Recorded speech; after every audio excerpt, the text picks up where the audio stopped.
Bing, bang, pow, bing, boom.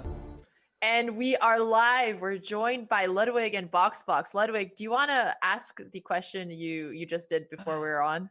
Yeah, Alex. My question is, why did you fuck me? Why did you and Hikaru both teach me bad moves that were clearly designed for BoxBox to take advantage, have a better opening, and then destroy me? So Hikaru was talking about how you actually had a better opening position. Hikaru, take it away. Yeah, so basically in this opening, BoxBox tried to follow what he does against the bishop coming out right away by playing g6. And if after pawn takes pawn, I think guys can both see the board. Yeah, I'm putting them on the After Zoom black call. pushed the pawn in the center to this d5 square, you could have taken with pawn takes pawn, queen takes pawn, and then bring your knight out to attack the queen. And when the queen moves away, let's just say back to d8 here, you can then push your pawn forward to d5. And black is just way behind. There's no development. And your bishop can come out and check the king next move on the light squares, and your king can go out of the center, and you would have been winning. So the question, Ludwig, is why did you do it to yourself? Okay. All I remember so I just learned this opening because my old opening was the Rui Lopez, and then Hans was like, Hans told me that's dog shit, and then you told me that too. And so then instead, you taught me this opening yesterday, but there's so much to learn. You're supposed to battery sometimes. Sometimes you're supposed to push your pawn up. Sometimes you're not supposed to push your pawn up. Sometimes you're like, you always want your pawns in the 4 file, Ludwig. These two squares right here are so important. So I was like, I'm not pushing this up. I will never push this up. But now I'm supposed to push it up, but I didn't remember that in the moment. So I went for I was like, I'll just pin him. I'll pin him. Then he can't take me. Then I can't. And then I have a battery, and the battery would have worked too. You actually did have chances with the battery there too. But before we go deeper into it, BoxBox, what were your thoughts on the opening? I was really scared. I was really scared the whole time. Oh.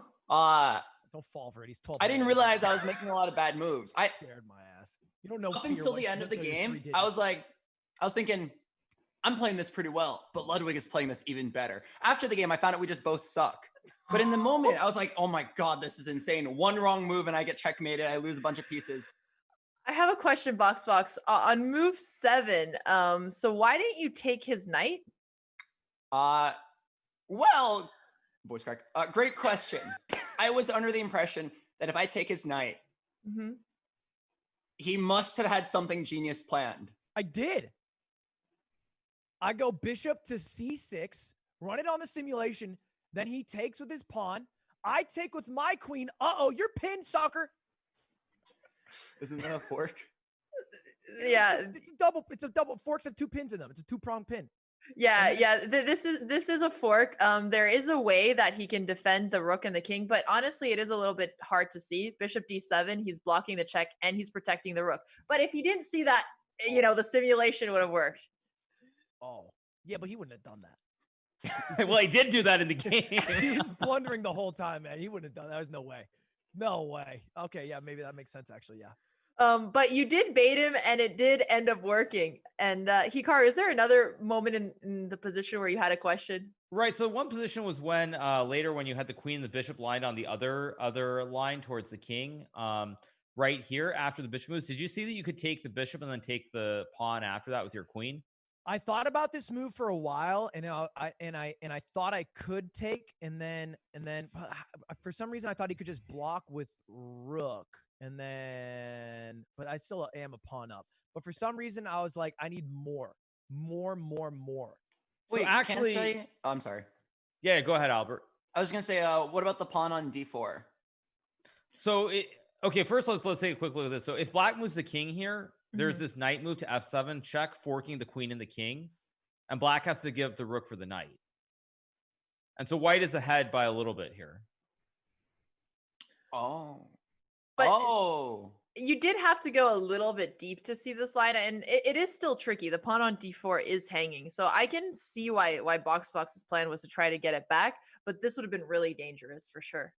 And just to go back then to that position of knight takes pawn with the bishop on e6. So bishop takes bishop, knight takes pawn.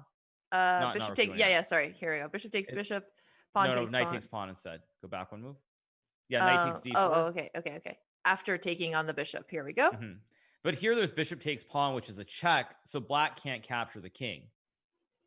Ludwig, I'm scared to argue with them. I feel like these guys know their stuff about chess. I feel like maybe you guys are a little off on this one. I think what me and BoxBox went for, the blunder line, was a little more proactive and prophylactic.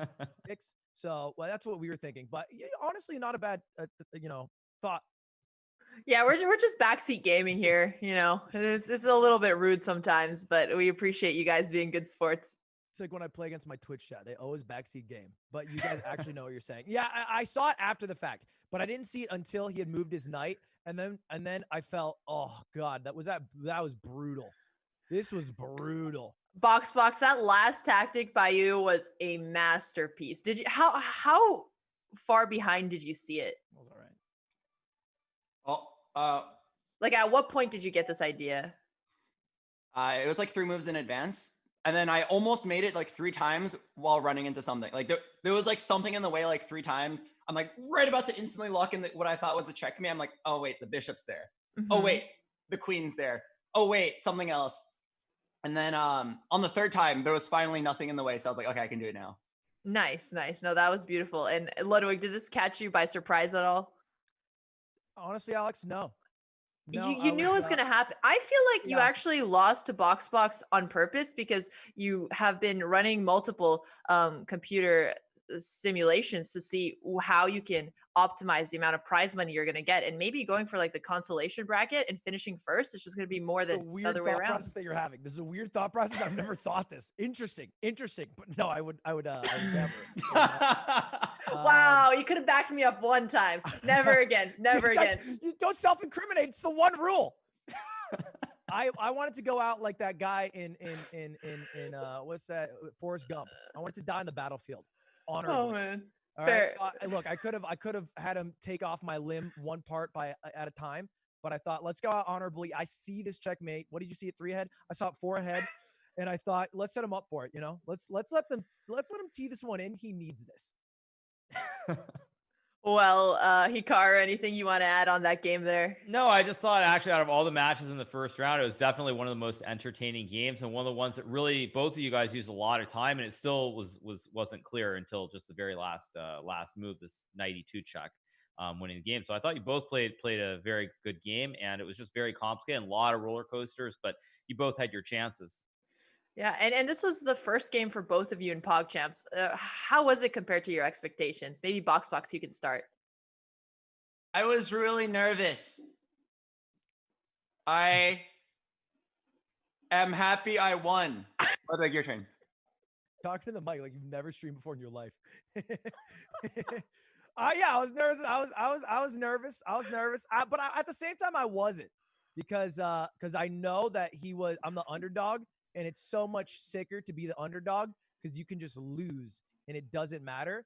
And the more Hikaru gassed me up, the less nervous I was because I know that everybody you've gassed up has lost. So I know secretly when you say that they have like a 20-30% chance of winning, it means we're fucked. So all you had to find was one good move, man. One good move and you would have won that game 90% of the time. E4 was good.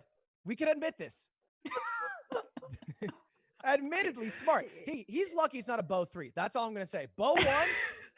And unfortunately, I'm so busy, BoxBox, so I can't even play right now because unfortunately I have a thing at 2:38.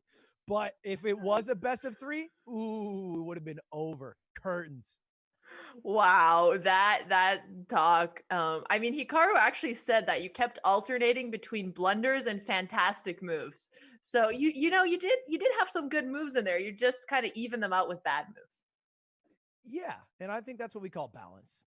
Yeah, healthy, balanced life. Well, before we let you guys go, it would be awesome to hear a bit more about your channels. I mean, BoxBox, I know you've been streaming for a long time, League and a lot of chess lately. Anything else you can share with chat? Yeah, I signed up for this tournament for one reason and one reason only. As you know, I stream League of Legends, and Voyboy on the other side of the bracket ended my Masters promos in League. He was on the other team and he ruined me. So this is mostly like a revenge story. Like, oh, he's signing up for this tournament? Sure, I guess I can learn. He's 1600 elo. Sure, I can try to catch up. That's what this is all about. Well, that is the true determination, the storyline that everybody has been waiting for. And Ludwig, I know you do a ton of variety. Anything you can share with the chat? You know what? I just actually won a Super Mario 64 World Championship last weekend. One of the best in the world at that. But I decided to take it to chess. I'll be honest, I'm in it for the money. All right? I'm gunning for the 10K. That's all I'm in it for. I love it. You guys, these answers are super refreshing. BoxBox, Ludwig, thank you guys so much for being here, and best of luck with the tournament in the future. Peace out, guys. Cool. Thank you so much. Checkmate. Good game.